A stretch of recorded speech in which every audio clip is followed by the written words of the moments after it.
Dewan Perwakilan Rakyat Daerah bersama pemerintah daerah Kabupaten Sukabumi menggelar rapat paripurna DPRD agenda penyampaian pandangan umum fraksi-fraksi terhadap nota pengantar Bupati mengenai rancangan peraturan daerah tentang perubahan APBD tahun anggaran 2025.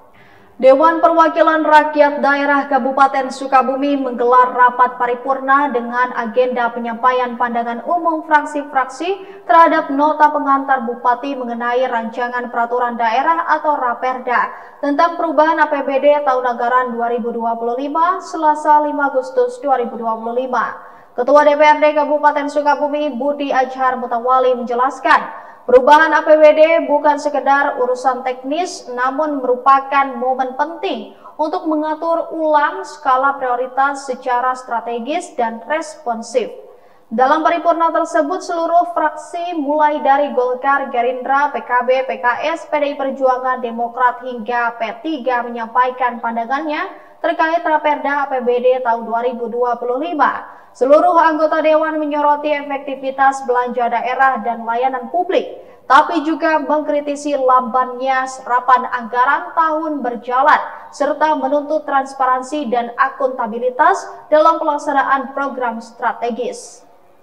Hari ini paripurna mengenai pandangan semua fraksi-fraksi terhadap Raperda perubahan 2025 tersebut. Sudah disampaikan dari 7 fraksi, baik saran, pendapat, masukan, dan pertanyaan sudah disampaikan, dan insya Allah akan dilakukan paripurna berikutnya pemerintah daerah Kabupaten untuk menjawab dari saran, pertanyaan, dan masukan dari masing-masing. Beberapa fraksi secara khusus mendesak agar pemerintah daerah lebih serius dalam meningkatkan pendapatan asli daerah, mempercepat pemerataan pembangunan antar wilayah, serta memastikan program-program unggulan benar-benar menyentuh kebutuhan masyarakat di lapangan, khususnya di sektor infrastruktur, pendidikan, dan kesehatan. Dari Pelabuhan Ratu, Kabupaten Sukabumi, Indra Sopyan, Tim Liputan MGS TV melaporkan.